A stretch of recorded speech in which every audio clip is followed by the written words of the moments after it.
Novels for ever میں خوش آمدید۔ آج کے ہمارے ناولٹ کا نام ہے سحر گل اور اس کی رائٹر ہے عالیہ ہیرا۔ تو آئیے جلدی سے سٹارٹ کرتے ہیں اس ناول کو بغیر کسی دیر کے۔ بس میں کہہ رہی ہوں آپ آئیں یا نہ آئیں، میرے لیے پرل کی جیولریز بھجوا دیں۔ یہ رکشی کی آواز تھی۔ مجھے بھی تو فون دو نا۔ اب شاید ہما اس سے فون چھین رہی تھی۔ بچے کی کال لمبی ہو رہی ہے، مجھے بھی تو بات کرنے دو۔ اماں جان نے فون دونوں کے ہاتھوں سے چھین لیا تھا۔ یادر چاند آ رہے ہو نا؟ باہر بیٹھی سمرا ساس کے اس سوال پر ہمتن گوش ہو گئی۔ نہیں تو پھر اگلے سال ضرور آنا، اب تو تجھے گئے ہوئے بھی سال ہونے والا ہے۔ سمرا نے اپنا سر اپنے بازوؤں میں چھپا لیا، آنکھ کی شدت ضبط سے سرخ ہو رہی تھی۔ سمرا، ہونا تو ادھر ہی چاہیے تھا، اپنے کمرے میں ہوگی۔ اچھا چل اگلی بار بات کر لینا۔ اچھا بیٹا، خدا حافظ۔ منتظر سی سمرا بیٹھی رہ گئی کہ ابھی اماں جان آواز دیں گی۔ آؤ بہو بات کر لو۔ آئیے بھابھی، بھائی جان بہت بے چین ہے۔ فون سننے کے بعد شرارتی سے جملہ اچھالا جائے گا۔ آ گیا چین و قرار، مگر یکدم ہی وہ اٹھی اور بھاگتی ہوئے اپنے کمرے میں جا کر بند ہو گئی۔ رکے ہوئے آنسوؤں کے بند ٹوٹ گئے تھے۔ بھائی کا فون آیا تھا، آپ کہاں تھی؟ وہ کچن میں تھی جب رکشی نے آ کر بتایا۔ اچھا کب؟ مجھے تو معلوم نہیں، تھوڑی دیر پہلے آیا تھا، سب نے بات کی۔ اچھا کیا کہہ رہے تھے؟ اس نے دل کو سنبھالا۔ بس کوئی خاص بات نہیں، آپ کو سلام کہہ رہے تھے اور اس سال بھی شاید نہ آ سکے، ابھی تو گئے ہیں۔ فرینچ ٹوسٹ کو ترتے ہوئے عام سے انداز میں کہہ رہی تھی، ابھی تو گئے ہیں۔ میرے دل سے کوئی پوچھے 10 ماہ اور 18 دن ہمارے لیے کچھ چیزیں بھیج رہے ہیں۔ مزید اطلاع دی، مگر اسے دلچسپی نہیں تھی۔ خود نہیں آ رہے کچھ چیزیں، اسے اندازہ تھا اس تک تو بچی کھچی سی پہنچتی تھی۔ رکشی نے اس کی خاموشی کو نوٹ کیا، پھر پلیٹ اٹھا کر باہر نکل گئی اور جو نوٹ کیا تھا بھاوج کے چہرے سے وہ ماں کو حرف بہ حرف بتا دیا۔ کھانا ٹیبل پر لگاتے ہوئے بھی وہ کچھ چپ چپ سی تھی۔ اماں جان نے خاص اور پر نوٹ کیا، ارے بہو اس پہ منہ سجانے کی کیا بات ہے، ابھی تو گیا ہے بچہ، کیسے اتنی جلدی آ سکتا ہے؟ وہ انہیں ایک نظر دیکھ کر رہ گئی۔ اور کیا بھابھی، موڈ خراب کرنے کی کیا بات ہے؟ اچانک فون آیا، لمحہ بھر کی کال تھی، کیسے آپ کو بلاتے؟ رکشی نے بات بڑھائی۔ میں نے تو کچھ نہیں کہا، وہ دھیرے سے گویا ہوئی۔ انداز تو بہت کچھ کہہ رہے ہیں بہو بیگم۔ اماں جان نے تیکھے انداز میں اسے دیکھا۔ شوہر تو تمہارا ہی ہے، تم ہی نے بات کرنی ہے، اگر 2-4 باتیں ماں بہنوں نے کر بھی لی تو کیا حرج ہے؟ اس نے پانی کا گلاس منہ سے لگا کر صبر کا گھونٹ اپنے اندر اتارا۔ ہاں بے شک، شوہر اس کا ہے، اسی کا رہے گا، مگر نام کی حد تک۔ ایسی کوئی بات نہیں امی، میری تو اکثر بات ہو جاتی ہے یادر سے فلو کی وجہ سے طبیعت ٹھیک نہیں ہے، اس نے مسکرا کر ٹھنڈے لہجے میں کہا۔ ہیں؟ ماں بیٹی نے ایک دوسرے کی جانب دیکھا، آنکھوں میں سوال و جواب ہوئے۔ کب بات ہوتی ہے بھلا؟ رکشی کندھے اچکا کر رہ گئی۔ اماں جان نے ایک تیز نگاہ سر جھکائے بیٹھی سمرا پر ڈالی جو کھا کر فارغ تھی۔ سمرا کو یقین تھا یادر بھی اس سے بات کرنے کے لیے بے چین ہوگا۔ رات دھیرے دھیرے گزر رہی تھی۔ معلوم نہیں اتنے پیار مان اور محبت سے بیاہ کر لانے والے سسرال والے اتنے بدل گئے کیوں جاتے ہیں، ان کے دل تنگ کیوں ہو جاتے ہیں۔ اس نے گہرا سانس لیا اور کھڑکی کے پاس سے ہٹ گئی، مبادا باہر سے کوئی دیکھ لے اور سوچے رات کے اس پہر بھابھی کھڑکی میں کیوں کھڑی ہیں۔ کمرے میں غیر معمولی سناٹا تھا، گھڑی کی ٹک ٹک اس کی دھڑکن لگ رہی تھی۔ آج نہ کچھ پڑھنے کا دل چاہ رہا تھا نہ سننے کو، ٹیلی ویژن بھی بند تھا، دل پر اداسیوں کی برف گر رہی تھی، خواہ ہی دل بھر آ رہا تھا۔ اس سے سر تکیے پر رکھ لیا تو ساتھ ہی آنسو بھی بہہ نکلے۔ اب تو یہی سفر مقدر میں ہے سمرا یاور علی، یہی منزل ہے، یہی تمہارا مقام ہے۔ کتنا کہا تھا امی سے میری شادی ساتھ مت کریں اور سب کتنا بگڑے تھے۔ سمرا تو پاگل ہے، اتنا اچھا رشتہ ٹھکرا رہی، لڑکا باہر ہے، روپے پیسے کی تنگی نہیں ہوگی، عیش کرے گی، نندوں کا کیا ہے، آخر بیاہ ہی جاتی ہے۔ مگر امی معلوم نہیں میرا دل راضی کیوں نہیں ہوتا۔ سمرا نے ماں کی گود میں منہ چھپا لیا تھا۔ غیر لوگ ہیں نا، اس لیے گھبراہٹ اور پریشانی ہے۔ راحیلہ کا حال دیکھ ہی رہی ہو تم، عاصم کی نوکری کبھی ہوتی ہے کبھی نہیں ہوتی، ہمیشہ اسے معاشی بدحالی کا شکار ہے۔ میں نے اس کی شادی غلط جگہ پر کر دی، یا پھر یہ کہ اس کی قسمت کے دکھ ہے۔ انہوں نے گہرا سانس لے کر سمرا کے بالوں میں ہاتھ پھیرا۔ اور میں نہیں چاہتی کہ میری دوسری بیٹی بھی ایسی زندگی گزارے۔ میں جانتی ہوں کہ میری بیٹیاں قناعت پسند ہیں، مگر میری دلی خواہش ہے کہ تم لوگ خوش، مطمئن اور معاشی فکر سے آزاد رہو، کل کے لیے بچانے کی فکر میں مبتلا مت رہو۔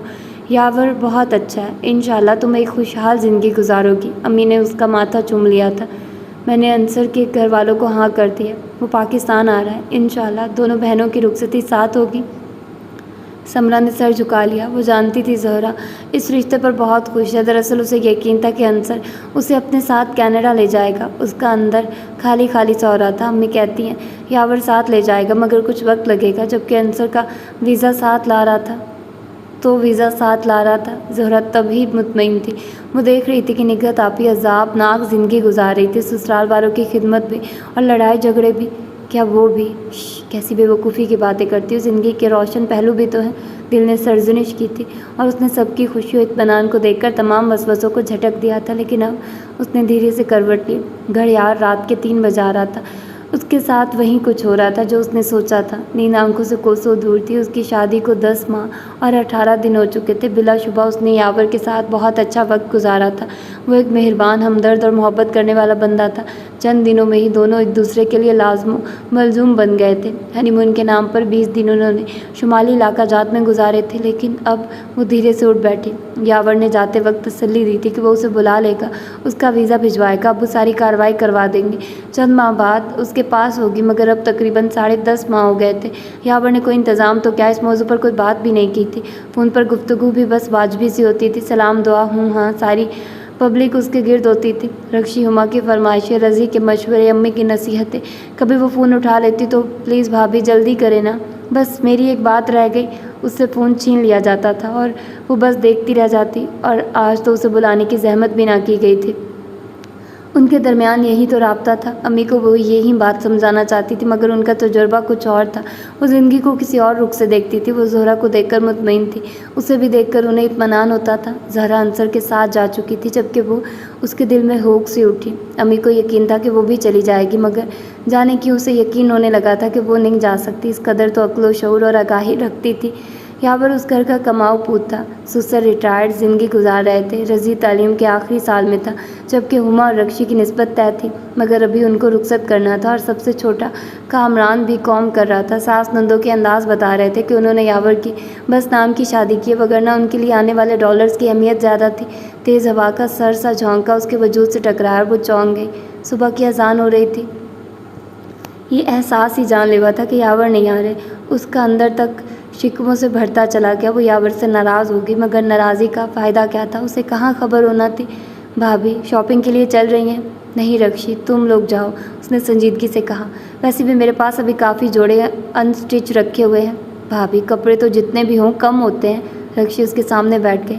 یعنی بچت، بھائی کی بچت؟ ہما زمانی انداز میں چہکی۔ چلو بھائی چلو۔ امی پرس سنبھالے باہر آ گئی۔ اچانک کیوں سے آس سی ہوئی کہ ساس صاحبہ دریافت کریں گی کہ وہ کیوں نہیں جا رہی، جبکہ انہوں نے کہا بھی تو کیا۔ ٹھیک تو کہہ رہی ہے، تمہاری طرف فضول خرچ تھوڑا ہی ہے، بری کے بھی کتنے جوڑے رکھے ہیں۔ اندر سے اٹھتی نمی کو وہ آنکھیں چپکا کر اندر اتارنے لگی۔ وہ لوگ چلے گئے اور ادھر ہی گھٹنوں پر سر رکھ کر بیٹھ گئی۔ خوشی، محبت، خلوص، کیوں سب کچھ اتنی جلدی ختم ہو جاتے ہیں۔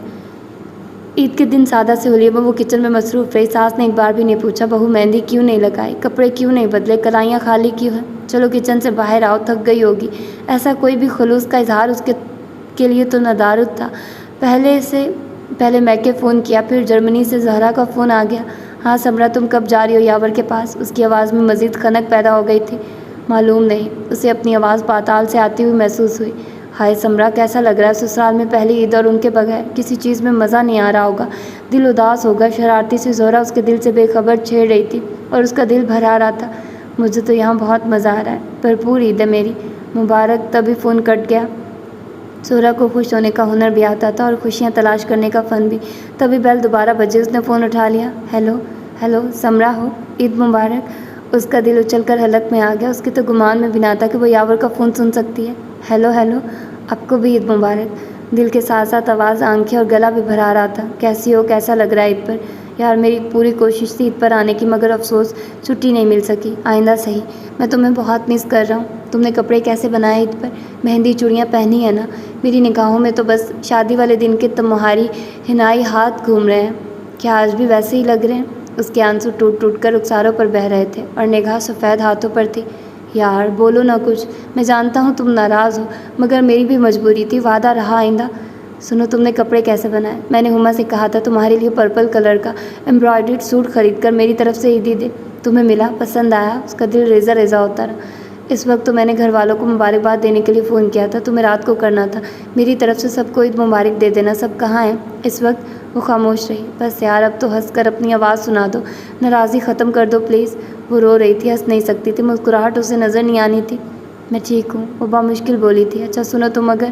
اسی وقت لائن کٹ گئی۔ اس نے فون رکھ کر دودھ بھٹے سے چہرہ صاف کیا۔ کیسی عیدی، کیسا جوڑا! ان لوگوں نے تو بتانا بھی پسند نہیں کیا تھا کہ یاور نے ایسی کوئی بات کی ہے۔ چوڑیوں مہندی سے ہاتھوں کو سجانا دور کی بات، وہ تو چہرے کی رونق بھی کھو رہی تھی۔ نکاح کے 3 بول ایک شخص کی زندگی میں کیا اہمیت اختیار کر جاتے ہیں۔ اسے احساس ہو رہا تھا اس کے سسرال والے اتنے دوگلے ہوں گے۔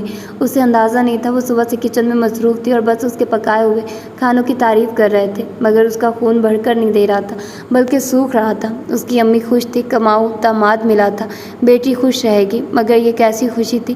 گھر میں رونق تھی مگر اس کے گرد سناٹا پھیلا تھا۔ وہ کرب جو اس نے بہت پہلے محسوس کیا تھا اب سہ رہی تھی۔ عید کے تیسرے دن امی کے گھر عید کی دعوت تھی مگر وہ نہیں گئی۔ وہ جانتی تھی بڑی آپا کی کھوجتی نگاہ بہت کچھ جانچ لے گی، سب کے چہروں کی خوشی اور اس کے چہرے کی اداسی جو چھپائے نہیں چھپ سکتی تھی۔ امی کے سوال، اب اگر اسے یہاں ہی رہنا ہے تو وہ امی کے سکون کو غارت نہیں کرے گی، اسی لیے سب کے ساتھ وہ ہما کی پھپھو کے گھر دعوت میں چلی گئی۔ جانتی تھی اس کے میکے میں سب ناراض ہوں گے اگر وہ نہ گئی، مگر ان سب کے سوالوں کے جواب دینا اس کے بھرم کو توڑ دیتا، اور اب بھرم ہی تو رہ گیا تھا اس کے پاس، باقی تو سب اسکائی بلو سوٹ اور میچنگ جولری پہنتے ہوئے۔ بڑی ہی حسرت تو یاد سے سوچا تھا، شادی کے محض 375 دنوں میں وہ کتنا بدل گئی تھی۔ اب سارا گھر اس کی ذمہ داری بن گیا تھا۔ انہی دنوں رکشی کی شادی کی تاریخ رکھی گئی۔ دل میں آس کا دیپ جلا، شادی پر تو یاور ضرور آئیں گے۔ امی بھی اکثر پوچھنے لگی تھی، سمرا تمہارے جانے کا کیا ہوا؟ یاور کب تک آ رہے ہیں؟ امی کہہ رہے تھے آؤں گا تو ویزا ساتھ لاؤں گا۔ وہ نگاہ چرا لیتی، ماں کا دل توڑنے کا اس میں حوصلہ نہ تھا، وگرنہ دل تو چاہ رہا تھا کہ دل چیر کر دکھا دے۔ بس بیٹا، تھوڑے عرصے کی تکلیف ہے، میں جانتی ہوں شوہر کے بغیر سسرال میں رہنا دل گردے کا کام ہے، مگر تمہارے سسرال والے بہت اچھے ہیں، دل چاہا اس احساس کا بھی شہرازہ بکھیر دے۔ یاور پیسے تو بھیجتا ہے نا؟ جی۔ یہاں بھی اس نے جھوٹ بولا۔ انشاءاللہ کبھی معاشی تنگی نہیں ہوگی، 2 اور 2 4 کے چکر میں نہیں رہو گی، میرا فیصلہ تمہیں ساری عمر خوشحال رکھے گا۔ جی امی۔ دل سے اٹھتے ہوئے دھوئیں کو اندر دھکیلا۔ پھپھو پھپھو، عاصم سے آوازیں دے رہا تھا، وہ خود کو سنبھالتی باہر نکل گئی۔ یاور شادی پر نہیں آ رہا تھا اور رکشی خوش تھی، اسے بھائی کی آمد سے زیادہ اس چیک کا انتظار تھا جو انہوں نے بھیجنا تھا اب عید کی سلامی کے لیے۔ وہ ابھی سے پلان کر رہی تھی، اس رقم سے وہ ہنی مون پر جائیں گے اور اس کا دل کٹ رہا تھا۔ ان کے چہروں کی رونق اسے دکھ دے رہی تھی، خود اس کا ہنی مون، اس کی خوشیاں۔ یاور کیوں یہ بات نہیں سوچتے؟ اس کا دل ابھی زندہ ہے۔ یاور، اس نے دھیرے سے اس کی مسکراتی تصویر پر ہاتھ پھیرا، ہماری اپنی بھی تو زندگی ہے، شادی پر تو آ جاتے، کیا شادی کے بعد کے چند ہفتے ہی سب کچھ ہیں؟ ذمہ داریوں کے بوجھ نے کیا آپ کو میری ذات سے بھی بے خبر کر دیا؟ نظروں سے وہ کتنے شکوے کر ڈالتی مگر لب پر حرف شکایت نہ لاتی۔ یا اللہ، یہ میں کیسی دوگلی زندگی گزاری ہوں، ہونٹوں پر ہنسی، دل میں آنسو، میرا وجود تنہائیوں کا مسکن، اور میرا چہرہ سب ٹھیک ہے کا سائن بورڈ۔ کیا زہرا بھی ایسی ہی زندگی گزار رہی ہوگی؟ دوگلی، ظاہر الگ، باطن الگ، سب ٹھیک ہے کا سائن بورڈ سجائے، لیکن نہیں، اس کے دل نے نفی کر دی، وہ ایسی زندگی نہیں گزار سکتی۔ وہ منہ پھٹ صاف دل دماغ کی لڑکی ہے، جو کچھ محسوس کرتی ہے کہہ دیتی ہے، وہ کم سے کم ایسی زندگی نہیں گزار سکتی۔ اور تم کیا تھی سمرا؟ کیا تم نے سوچا تھا کہ تم ایسی زندگی گزارو گی؟ ہاں میں نے سوچا تھا، مجھے علم تھا، میں احساس رکھتی تھی باہر جانے والے شوہروں کی بیویاں کس کرب و اذیت سے گزرتی ہیں، بس میں کہہ نہ سکی، اظہار نہ کر سکی۔ اور اس سے ایک نگاہ کمرے میں پھیلی خاموشی کو دیکھا، ایک غیر مانوس سے سناٹے کو محسوس کیا اور گہرا سانس لیا۔ امی، میں صرف پیسے سے خوش ہونے والی لڑکی نہیں تھی، میرا شوہر ادھر ہوتا، 4 پیسے ہی کماتا، میں اسی میں خوش رہتی، اور اب میرے پاس کون سے نوٹوں کے ڈھیر ہیں، کیا میں آپ کو بتاؤں میں کتنی امیر ہوں؟ اس نے تن سے سامنے لگے قدآور آئینے میں خود کو دیکھا۔ مجھے ایک سوٹ پسند آیا تھا، اس کی قیمت 1300 تھی اور میرے پاس 1300 نہیں تھے۔ ہو نا میں کتنی امیر! اس کی آنکھیں ڈبڈبا رہی تھیں۔ میرا شوہر ہزاروں میں کماتا ہے مگر میں… اس نے سر جھٹک کر رخ پھیر لیا۔ کیا ہو رہا ہے بھابھی؟ رضی کچن میں آ گیا۔ بریانی کی تیاری ہو رہی ہے، لائیے میں کچھ ہیلپ کروا دوں؟ اس نے پیاز کاٹتے ہوئے سر اٹھا کر اسے دیکھا۔ آخر یہ رویہ، مذاق مت کیا کرو۔ مذاق کیسا؟ ابھی تو کام کر کر کے تھک جاتی ہوں گی۔ اس کا انداز اسے کھٹک گیا۔ کچھ پیسے چاہیے ہوں گے، کوئی دوسرا کام ہوگا یا… بھابھی میرے ساتھ چلیں گی؟ پھر ایک حیران کن جملہ، آج اتنے مہربان، خیریت تو ہے؟ اس نے پیاز کی ٹرے کاؤنٹر پر رکھی اور ہاتھ دھونے لگی۔ آپ اتنی اچھی بھابھی ہیں، آپ کا خیال رکھنا میرا فرض بنتا ہے۔ وہ بار بار نہ سمجھتے اسے دیکھنے پر مجبور ہو رہی تھی، مگر وہ نگاہ نہیں ملا رہا تھا، ادھر ادھر دیکھتے ہوئے بات کر رہا تھا۔ یہ فرض جس کا بنتا ہے اس کے لیے ہی رہنے دو، مجھے گھومنے پھرنے کا کوئی شوق نہیں، اور جتنی اچھی میں ہوں مجھے معلوم ہے۔ ایک دکھ کی لہر اس کے وجود میں اٹھی تھی۔ بھائی کو تو آپ کی قدر ہی نہیں ہے، وہ بھی تو تم لوگوں کے لیے ہی گئے ہیں، اس نے اپنا کام جاری رکھتے ہوئے کہا۔ آپ کی بھی تو زندگی ہے، وہ اس بات سے غافل نہیں ہے، اور وہ رکشی آپے کی شادی میں بھی نہیں آ رہے۔ اس کے دل سے ہوک سی اٹھی۔ شادی کے 1.5 سال بعد آنے کا بہانہ تو تھا، تو مجھے ورگلا لے ہو۔ اس نے مسکرا کر رضی کو دیکھا، اس کی باتیں معنی کھینچتی مگر وہ ہلکے پھلکے انداز میں کہہ رہی تھی۔ اوہ میری مجال، کانوں کو ہاتھ لگایا۔ یہ کام بھائی جان زیادہ اچھے طریقے سے انجام دے رہے ہیں۔ کیا مطلب؟ اس نے آنکھیں پھیلائی۔ یہ انہی سے پوچھ لیجیے گا، میں چلا، ذو معنی انداز میں کہتے ہوئے یکدم ہی وہ باہر نکلنے لگا، مگر پھر نکلتے نکلتے رکا۔ آپ پر یہ کلر بہت سوٹ کر رہا ہے۔ اس کا منہ کھلا کا کھلا رہ گیا۔ بہت سے خیال، بہت سے وہمیں، بہت سے کچے یکدم ہی اس کے گرد پھیلنے لگے۔ رضی کا یہ انداز، یہ الفاظ اس کی چھٹی حصے سے گھنٹی بجا بجا کر خبردار کرنے لگی۔ پھر اس نے بارہا نوٹ کیا، رضی اس کے گرد رہنے کی کوشش کرتا ہے، اس سے باتیں، اس کی پسند، اس کی ناپسند۔ بھابھی آج یہ کلر پہنیے، آج یہ پکائیے، شادی کے لیے کپڑے کیسے بنائیں؟ اس کو رضی کی خود میں دلچسپی قطعی اچھی نہیں لگ رہی تھی، اور مشکل یہ تھی کہ وہ گھر کا فرد تھا، اسے کچھ کہہ نہیں سکتی تھی۔ صبر برداشت وہ کرنے کے لیے تیار تھی، مگر کب تک؟ یاور کا کتنے عرصے سے فون نہیں آیا تھا، ان سے کیا کہہ وہ مستقبل بنانے کے چکر میں ڈالر کو ڈالر سے ضرب دیے جا رہے تھے۔ اب تو رکشی کی شادی تھی، پیسے کی ضرورت تھی۔ وہ رضی سے کترانے لگی، مگر اس کے ارد گرد گھومتا رہتا، وہ عجیب سے تناؤ کا شکار رہتی۔ رکشی کی شاپنگ مکمل ہو گئی۔ تمام تیاری کے دوران ساس نندوں نے ایک بار بھی نہیں کہا کہ تم بھی کوئی سوٹ خرید لو، یا تم نے بارات ولیمہ پر کیا پہننا ہے۔ حالانکہ رکشی کی تو بات ہی کیا تھی، اس نے جی کھول کر نہ صرف کپڑے بنائے تھے بلکہ ہر چیز اس نے مہنگی سے مہنگی خریدی تھی۔ خود اس کی ساس اور ہما نے کتنے کتنے جوڑے بنائے تھے۔ بھابھی آپ کی شادی کے اتنے اچھے اچھے کپڑے اب تک پیک پڑے ہوئے ہیں، ان میں سے پہن لیں۔ اور کیا ایک جوڑا ہی کتنے ہزار کا بنا تھا؟ مجال ہے جو دلہن بیگم نے ہاتھ لگایا ہو۔ لہجہ جانے کیوں طنزیہ تھا، وہ انہیں دیکھ کر رہ گئی۔ وہ ایک جہاں دیدہ خاتون تھی، وہ اتنے بھاری لباس کیسے پہن لیتی جبکہ یاور نہیں تھا۔ اس کی موجودگی میں جو پہنے تھے بعد میں تو اس نے کسی جوڑے کی پیکنگ ہی نہیں کھولی تھی، جیسی ان کی عادت تھی انہیں ہی کہنا تھا۔ شوہر تو ہے نہیں یہاں، تو پھر کیوں اتنی بن سور کر رہتی ہو؟ اس کا رویہ بہت محتاط ہوتا چلا گیا تھا۔ سادہ تو وہ پہلے بھی رہتی تھی، مگر اب تو سادگی شخصیت کا حصہ بن گئی تھی۔ اس نے قدآور آئینے میں خود کو دیکھا، محض چند ماہ و سال کی گردش نے اسے بدل دیا تھا۔ آج اگر وہ سنگھار کرے تو یہ گھر والے ہی اس پر تنقید کریں گے، خاص طور پر رضی کے خیال پر وہ چونک گئی۔ رضی کے انداز و اطوار بدلے ہوئے تھے، وہ کیا چاہتا تھا اور اسے کیا سمجھتا تھا اور اسے کیا کرنا چاہیے۔ وہ بیڈ پر بیٹھ کے اب تو وہ بے دھڑک کی بیڈ روم میں چلا آتا تھا۔ رکشی کی مائیوں پر سب رشتہ دار جمع ہو گئے، تب اسے معلوم ہوا کہ زہرہ امید سے ہے۔ اچھا، اسے بہت خوشی ہوئی۔ امی کب آ رہی ہے وہ؟ بس اب فارغ ہو کر ہی آئے گی۔ اس کا دل خالی سا ہونے لگا۔ امی نے بغور سمجھن کے انداز اور سمرہ کی غیر معمولی خاموشی کو نوٹ کیا۔ سمرہ خوش تو ہو؟ تنہائی پاتے ہی اس نے اسے قریب بٹھا لیا۔ خوشی کیسے حاصل ہوتی ہے امی؟ جی امی۔ اسے اپنے میک اپ زدہ چہرے پر بھرپور مسکراہٹ لانے میں چند سیکنڈ درکار تھے۔ پھر شادی کے بعد تو لڑکیاں خود بخود ہی اداکاری سیکھ جاتی ہیں، اپنے ذاتی دکھوں کو چھپانے کے لیے۔ والدین کے ارمانوں کو ٹھیس نہ لگے، وہ ماں باپ کی اچھی فرما بردار بیٹی رہے۔ مگر تمہاری ساس کا رویہ، وہ بس شادی کے ہنگام میں مصروفیات رکشی انہیں بہت عزیز ہے نا؟ مسکراتے چہرے سے انہیں مطمئن کرنا چاہا۔ ہاں بیٹیاں سب والدین کو عزیز ہوتی ہیں۔ وہ ماں تھی، انہیں کوئی احساس ہو رہا تھا۔ شادی والے دن وہ تیار ہو کر کمرے سے باہر نکل رہی تھی کہ رضی تیزی سے اندر آ گیا۔ بمشکل اس نے خود کو ٹکرانے سے روکا۔ پلیز رضی، دیکھ کر چلا کرو۔ اس کے چہرے پر ناگواری تھی۔ واؤ! اس نے سیٹی بجائی، اس کی آنکھوں میں غیر معمولی چمک سی تھی۔ بیوٹیفل! وہ ذرا سا جھکا۔ رضی کیا بدتمیزی ہے یہ؟ اس کا ہاتھ اٹھتے اٹھتے رہ گیا۔ واقعی آج آپ بہت حسین لگ رہی ہیں۔ سچ آپ ان لفظوں کو بھائی جان کے الفاظ سمجھ سکتی ہیں۔ اس کی آنکھوں میں ذو معنی چمک تھی۔ میں ایک حقیقت پسند لڑکی ہوں، لفظوں سے نہیں بہلتی، آئندہ تم اس بات کا خیال رکھنا۔ تبھی وہ دھیرے سے جھکا اور اس نے اس کا ہاتھ تھام کر ہونٹوں سے لگا، اور اس کا وجود انگارہ بن گیا۔ وہی ہاتھ اٹھا اور دوسرے لمحے رضی کے منہ پر پڑا۔ اس کا منہ زور سے گھوم گیا۔ اس نے نفرت سے اسے دیکھا اور جھٹکے سے باہر نکل گئی۔ میں بکاؤ مال نہیں ہوں۔ سارا وقت اس کا وجود دیکھتا رہا۔ رضی اسے کہیں نظر نہیں آیا، اسے نظر آنا بھی نہیں چاہیے تھا۔ غیرت مند ہوتا تو چلو بھر پانی میں ڈوب کر مر جاتا۔ ذلیل انسان! اداکاری اداکاری اداکاری! میں تھک گئی ہوں یاور، یہ اداکاری کرتے کرتے۔ رکشی کی رخصتی کے بعد رات گئے وہ فارغ ہو کر اپنے کمرے میں آئی تو پھوٹ پھوٹ کر رو دی۔ آ جاؤ یاور، میں یہاں محفوظ نہیں ہوں۔ آ جاؤ کہ ابھی سب ٹھیک ہے۔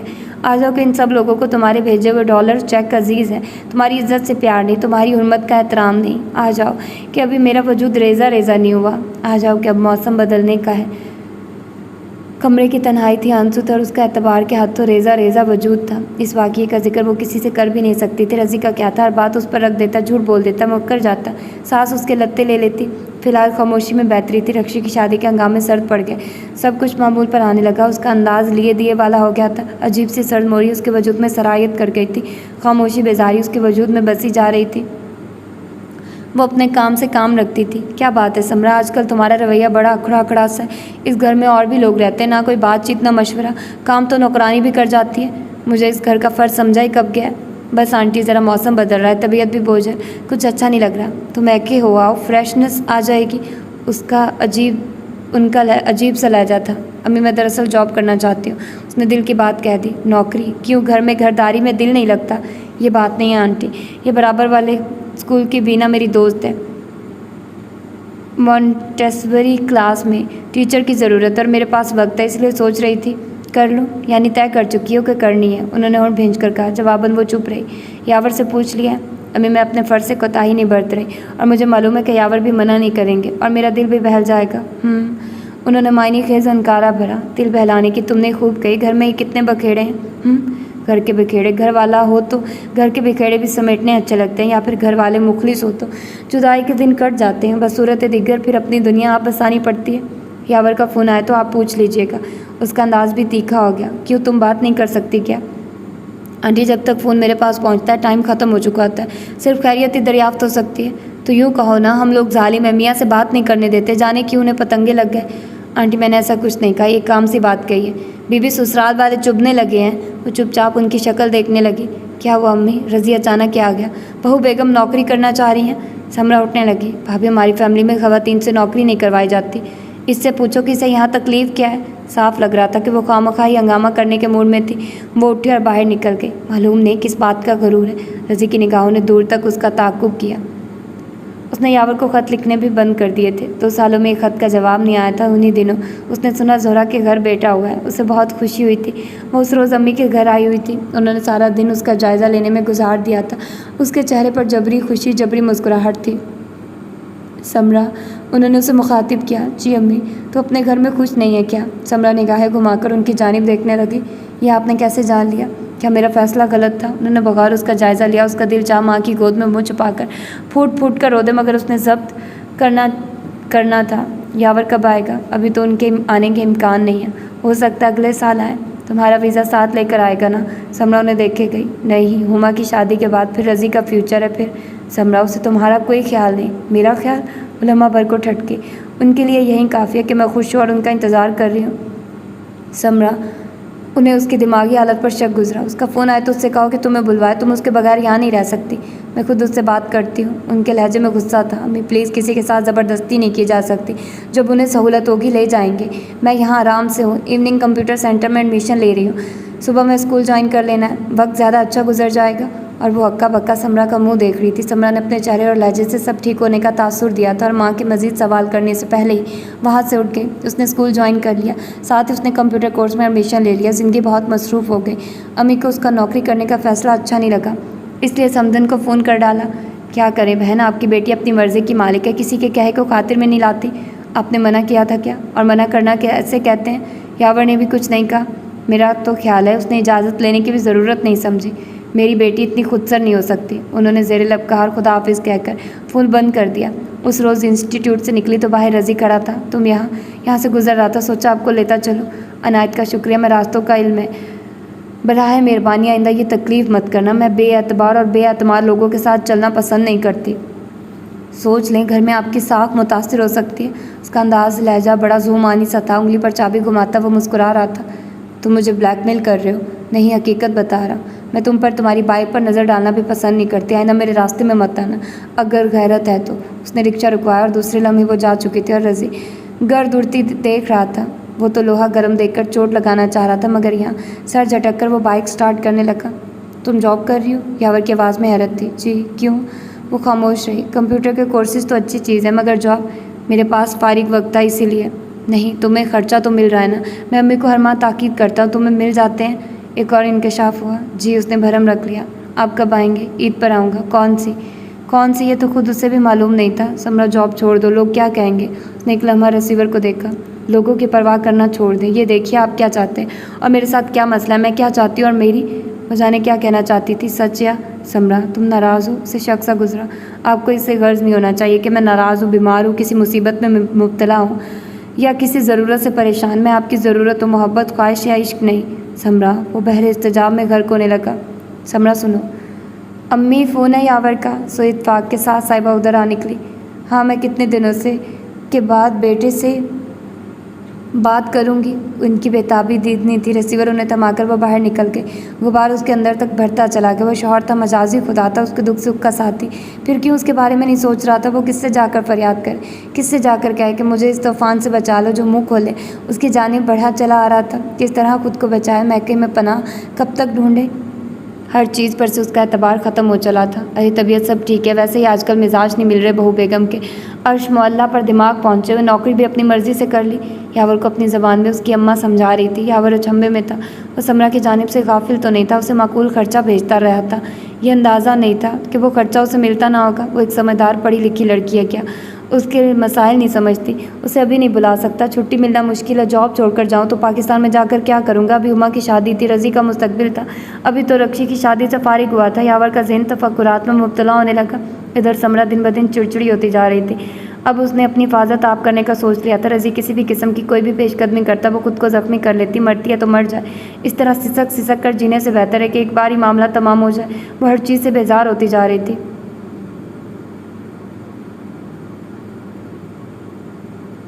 زہرا پاکستان آ رہی تھی پورے 2.5 سال بعد ایک بیٹے کے ساتھ, اور وہ پورے 2.5 سال سے ایک ہی جگہ پر کھڑی تھی, تنہا, بے یار و مددگار. وہ تو فون پر ہی حیران ہوتی تھی کہ یاور بھائی نے اسے ابھی تک بلایا کیوں نہیں, یا پھر ایک بار تو آ جاتے. یار وہ نہیں آ سکتے تو میں کیا کروں. تم زور تو دے سکتی تھی. میرے زور دینے سے زیادہ ضروری ان کے مسئلے ہیں. اور اس سے ملتے ہی سب سے پہلے اس نے یہ پوچھا, سمرا یاور بھائی کے مسئلے حل ہوئے یا نہیں. اور وہ بس ہنستی. لگتا ہے ان کے بغیر ہی تمہارا دل یہاں لگ گیا. ایسی کوئی بات نہیں. اس نے گول مٹول سے ارسلان کو اٹھا لیا.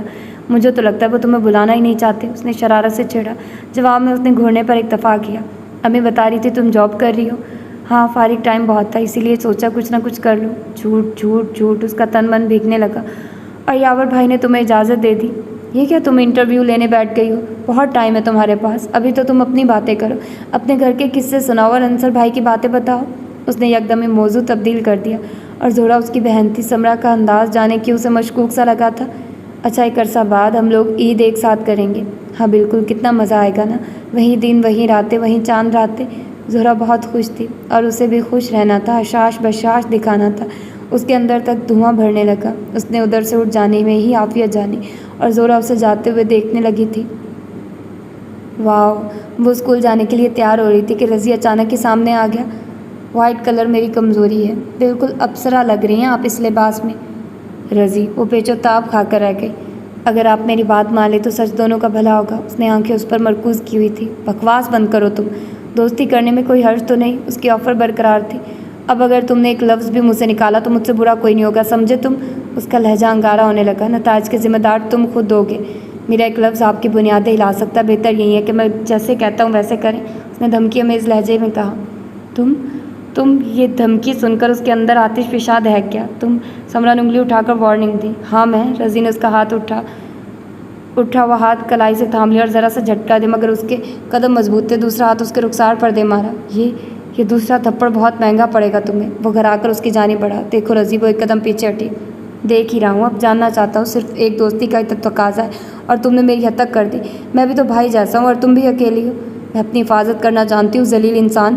دوسرے لمحے وہ دیوار سے سر پٹک رہی تھی. جاؤ, چلے جاؤ یہاں, ورنہ میں. اس کے سر سے خون کے لکیر سے نکلنے لگی. ارے وہ تیزی سے بڑھا. دفع ہو جاؤ یہاں سے. وہ جنونی ہونے لگی. پلیز میری بات سنو. سمرا نے گلدان اٹھا لیا. اوکے. اس نے ہاتھ اٹھایا اور اس کی جانب دیکھتا کمرے سے نکل گیا. اس نے چپٹ کر دروازہ لاک کیا. وہ اپنے گھر کی چھت تلے کتنی مجبور و لاچار و بے بس تھی. یاور کس کو مدد کے لیے پکارے. ساس سسر اپنے کمرے میں بند تھے. ہما سو رہی تھی اور وہ بستر پر گر کے سارا چہرہ خون ہو رہا تھا. یاور. وہ بھل بھل روئے گئی. آ جاؤ کہ ابھی وقت ہے. مٹھی میں تمہاری خوشبوئیں زندہ ہیں پھولوں کے بدن میں, مگر ایسا نہ ہو کہ خوشبوئیں بے چہرگی پہنے. کہیں ایسا نہ ہو کہ پھول جل جائیں کسی سپنے کے بجھتے ہی, تمہارا لمس مر جائے, گلابوں کے بدن میں زنگ لگ جائے. کہیں ایسا نہ ہو جانا. انا کی سرخ ٹہنی پر کوئی تلوار اگ آئے، تمہارے اور میرے درمیان دیوار اگ آئے۔ ابھی تو آنکھ کی مشل مجھے رستہ دکھاتی ہے، ابھی تو آئینہ چہرہ دکھاتا ہے، ابھی ہے وقت مٹھی میں، ابھی ہے وقت مٹھی میں۔ ارے تمہارے سر پر چوٹ کیسے لگی؟ اس کے سسر اسے پوچھ رہے تھے۔ وہ کپڑے ڈال کر چھت سے آ رہی تھی کہ سیڑھیوں سے گر گئی۔ اس نے گڑبڑا کر جھوٹ بولا، ارے یہ تو اچھی خاصی چوٹ ہے، چلو ڈاکٹر کو دکھا دیں۔ نہیں، میں بالکل ٹھیک ہوں۔ اس نے ناشتہ کرتے ہوئے سکون سے جواب دیا۔ ساس اسے دیکھ کر رہ گئی، محترم آنکھ کے ستا ہوا چہرہ، ملگجا سا لباس۔ ان کی چھٹی حس بیدار ہونے لگی۔ تمہاری طبیعت تو ٹھیک ہے؟ جی آنٹی، بس ذرا موسم کا اثر ہے، آج اسکول نہیں گئی، چھٹی تھی، کل سے جاؤں گی، وہ کہہ کر خود میں الجھ گئی۔ کمرے میں جا کر اس نے دروازہ بند کر لیا۔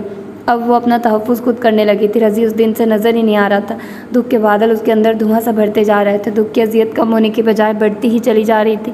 جانے کو وہ مہکے بھی جا سکتی تھی، اپنے دکھ کی آواز بلند کر سکتی تھی، مگر زور آئی ہوئی تھی، اس کو اپنی جگہ سائی منظور نہ تھی۔ مگر سمرا کب تک؟ اس کے دل سے آواز بلند ہوئی۔ یاور کو جانے کب آنا تھا؟ وہ کمزور ناتواں سی عورت تھی۔ نہیں، اب وہ کمزور ناتواں نہیں رہے گی۔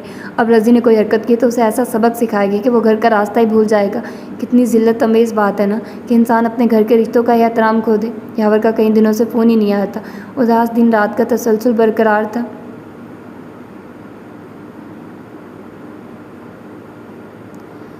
موسم کی خنکی ختم ہو رہی تھی، ایک بار پھر عید آ رہی تھی اور رکشی نے گھر عیدی لے جانے کی تیاریاں ہو رہی تھی کہ گھر عیدی لے جانے کی تیاریاں۔ اس نے تو شادی کے بعد سے کوئی عید منائی ہی نہیں تھی۔ رضی کی پیش قدمی نے اسے بالکل ہی توڑ دیا تھا۔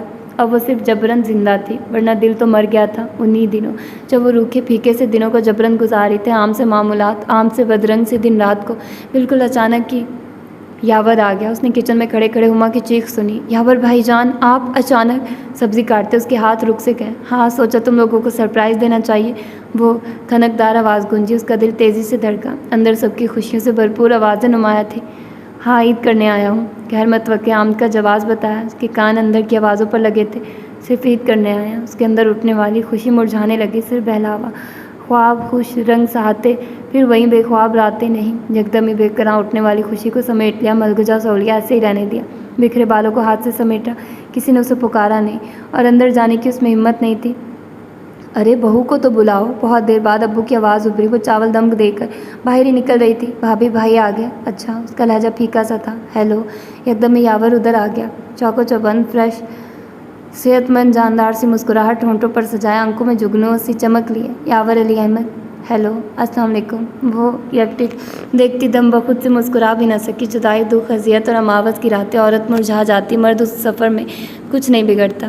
کم آن یار۔ یاور نے ہاتھ بڑھایا، اس کا یخ نازک سا ہاتھ تھام لیا۔ اس کے اندر برقی روح سرایت کر گئی۔ کیسی ہو؟ بےحد قریب جھک کر سرگوشی کی۔ اس کا دل چاہا اس کے سینے کی وسعتوں میں سما کر اذیت کے تمام دکھ بہا دے، اسے بتایا کہ وہ کس کرب سے گزری ہے، مگر بڑھتی پیش قدمی کو روک دیا۔ 4 دن کی چاندنی، پھر وہی اماوس کی سیاہ راتیں اور سمرا یاور علی دھیرے سے اپنے ساتھ لگا کر بیڈ روم میں لے گیا۔ اس کا اترا ہوا چہرہ زرد رنگت، ملگجا سولیا، کمزور وجود ایک کن کہی سی داستان کہہ رہا تھا، لیکن ابھی تو دید کی پیاس بجھانی تھی، ہجر و وصال کی کہانیاں بعد میں سننی تھی۔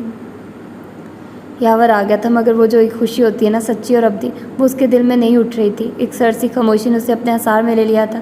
یہ دنوں رات کی رونقیں، خوشی و مسرت کے یہ لمحات، قربت کی یہ گھڑیاں، سب بس 4 دن کی چاندنی، 4 دن کی چاندنی کے بعد کا احساس اسے خوش نہیں ہونے دے رہا تھا۔ اس نے اذیت کا کوئی ورق اسے نہیں دکھایا کہ پھر اسی برزخ کا سامنا ہوگا۔ اسکول سے چھٹیاں لے لی، انسٹیٹیوٹ جانا چھوڑ دیا تھا، بس یاور اسے اپنے سنگ ہی رکھتا تھا۔ ابھی تک اس نے بتایا نہیں تھا کہ وہ کتنے سال بعد، کتنے ماہ کی چھٹی پر آیا تھا۔ گھر والوں کے رویے کے متعلق اس نے یاور سے ذکر نہیں کیا تھا، اس کی ذات سے کسی کو تکلیف نہ پہنچے، چاہے خود اس کی ذات راکھ ہو جائے۔ چلو سمرا، عید کی شاپنگ کر لیں، عید میں چند دن رہ گئے تھے کہ یاور کو خیال آیا۔ عید کی شاپنگ؟ وہ اسے دیکھی گئی۔ ہاں، عید کی شاپنگ، بھرپور شاپنگ۔ یہ شادی کے بعد تمہاری اور میری پہلی عید ہے نا؟ وہ اس کے قریب بیٹھ گیا، اپنی ہتھیلیاں پھیلائے وہ انہیں تکتی رہی۔ عید؟ میں تم سے مخاطب ہوں۔ یاور نے اس کے ہاتھ پر اپنا ہاتھ رکھ دیا۔ چھوڑیے، میرے پاس اتنے کپڑے رکھے ہیں، ان میں سے کوئی پہن لوں گی۔ تمہیں میرے آنے کی کوئی خوشی نہیں؟ اس نے بغور اس کا جائزہ لیا۔ آپ کے جانے کا غم بھی تو ہے؟ بے ساختہ ہی اس کے ہونٹوں سے نکلا، میرے جانے میں تو بہت دن ہے، جانا تو ہے نا آخر۔ تم کہنا کیا چاہتی ہو؟ یاور الجھن میں مبتلا ہونے لگا۔ کچھ نہیں۔ اس نے ایک دم سے بات پلٹی، میں چائے لے کر آتی ہوں۔ وہ اٹھی اور باہر نکل گئی۔ وہ آنکھوں کی ان گوشوں کو چھپا لینا چاہتی تھی جو اسے بے نقاب کر دینا چاہتے تھے۔ حالانکہ دل چاہتا تھا بتا دے اسے اس پر کیا بیتی، مگر جانے یاور یقین کرے نہ کرے، رضی کوئی کہانی اس سے منسوب کر دے، بھائی بھائی کا اعتبار کرے۔ یاور اسی طرح بیٹھا رہ گیا، سمرا کا انداز، اس کا خشک سا رویہ، بیٹھے بیٹھے کھو سا جانا، وہ چہمانی دارو کیا اسے میرے آنے کی خوشی نہیں یا کوئی اور بات ہے؟ دھیرے دھیرے پیشانی مسلنے لگا۔ وہ دونوں امی کے گھر آئے ہوئے تھے۔ سنو اب یاور کو اکیلے مت جانے دینا، ساتھ جانے پر اصرار کرنا یا پھر اس نے زورا کو دیکھا، یا پھر یاور بھائی کو روک لینا۔ شوہر کے بغیر اکیلے سسرال میں رہنا بے حد مشکل ہے، لوہا گرم دیکھ کر چوٹ لگاؤ اور اڑ جاؤ۔ زورا اسے پٹیاں پڑھا رہی تھی، ازواجی زندگی کا اسرار و رموز بتا رہی تھی، مگر وہ ہر کام فیئر طریقے سے کرنا چاہتی تھی۔ جب دوسرے بندے کو اس سے لے جانے کی چاہ نہیں تو ضد کا فائدہ؟ اس کی قسمت کا ستارہ بھی اتنا بختاور نہیں تھا۔ ہما کیا بات ہے، سمرا اتنی الگ تھلگ سے کیوں رہتی ہے؟ وہ تو شروع سے ہی ایسی ہے، اپنی الگ دنیا بسائے رکھتی، کسی سے کوئی مطلب نہیں۔ ہمیں بھی خواہش تھی کہ ہماری بھابھی ہنسنے بولنے والی ہو، مگر اچھا، یاور کا لہجہ کچھ سوچتا ہوا سا تھا۔ کوئی مسئلہ تو نہیں اس کے ساتھ؟ اپنی طرف سے تو کوئی شکایت نہیں رہنے دی ہم نے، یہ تو آپ خود ان سے پوچھیے۔ یاور دھیرے دھیرے پیشانی مل رہا تھا اور سمرا باہر کھڑی رہ گئی۔ ڈھیر ساری شکایتوں میں اضافہ ہو گیا۔ کاش یاور اس سے پوچھ لیتے۔ وہ وہاں سے ہٹ کر لان کی سیڑھیوں پر بیٹھ کے اسے تنہائیوں کے اثار میں دھکیل کر اس گھر کے لوگ کیسے بری جمع ہو گئے۔ اس نے دھیرے سے موتیا کے پھولوں کو چھوا، اس کے اندر کہیں آنسو گرنے لگے۔ سمرا، وہ جو جانے کہاں گم تھی، بے ساختہ پلٹی، پیچھے یاور کھڑا تھا۔ ایسے کیوں بیٹھی ہو یہاں؟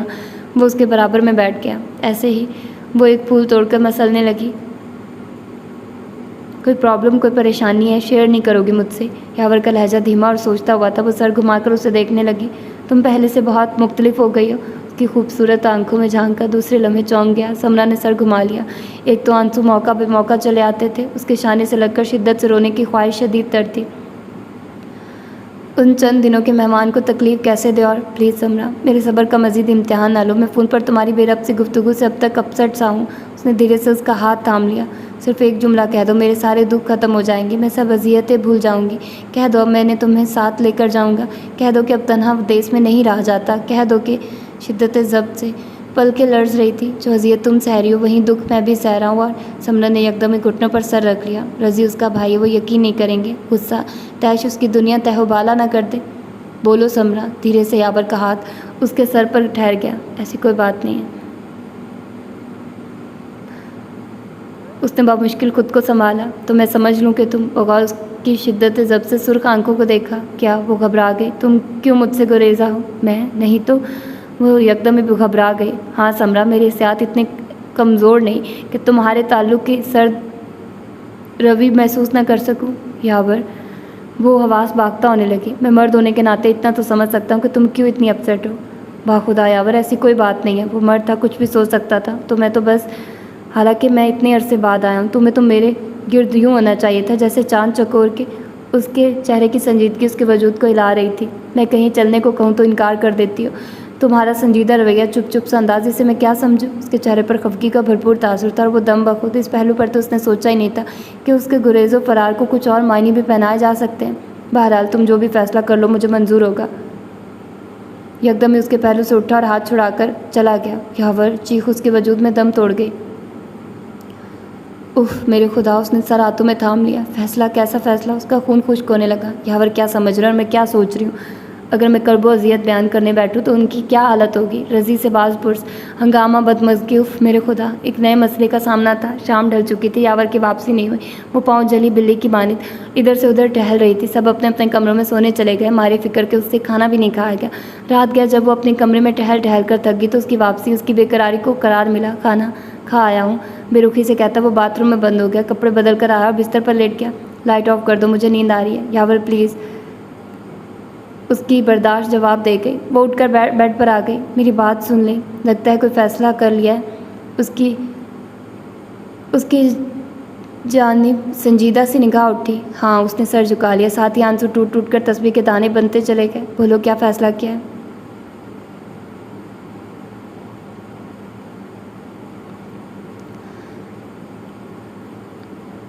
ٹھیک ہے، ابرو سے اسے دیکھا۔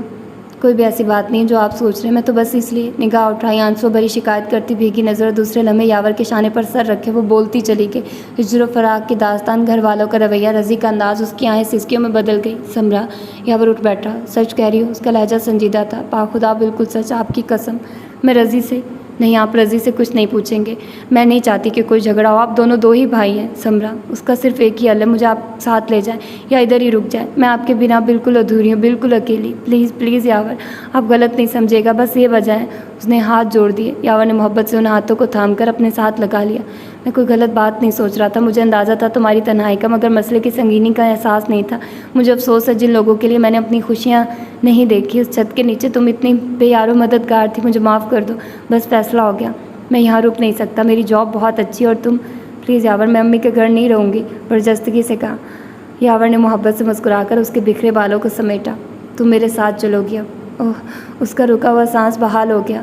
ہاں سمرا، میں تمہاری حفاظت خود کروں گا، میں تمہارا صاحبان ہوں، روپے کی قدر اتنی بڑھ چکی ہے کہ انسان کی قدر گھٹ گئی ہے۔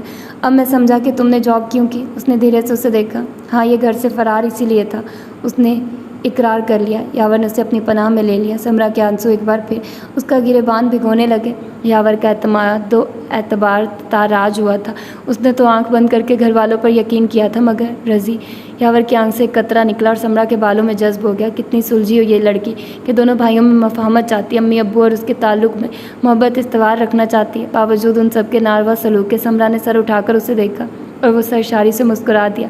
بلا شبہ اچھی بیوی اسی کی کسی نیکی کا صلہ ہے۔ موسم گل ان کی زندگی میں آ گیا تھا، خزاں رخصت ہونے لگی تھی۔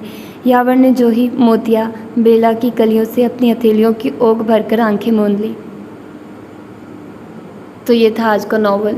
پہلے تو مجھے اتنا زیادہ غصہ آ رہا تھا یار، سم ٹائمز کچھ ایسے ناول ہوتے ہیں جس میں کریکٹر سب کچھ برداشت کر رہا ہوتا ہے، مطلب وہ خود پر اتنا سب کچھ برداشت کر رہا ہوتا ہے، مجھے اتنی چڑ ہوتی ہے، آواز آ رہی ہوتی ہے کہ یار کیا ہے، بول دو اس کو، بتا دو یا پھر آگے سے ریئیکٹ کرو۔ مجھے یہی ڈر تھا کہ رضی گھر والوں کے سامنے اس کی پوزیشن خراب نہ کر دے، میں یہی ڈرتی رہی تھی، لیکن خیر اس نے اچھا کیا، ایٹ دی اینڈ اس نے اچھا کیا کہ اس نے اپنے شوہر کو بتا دیا اور اس کے شوہر نے اس چیز کو سمجھ لیا، یہ بہت اچھا ہو گیا اور یہی ناولٹ تھا۔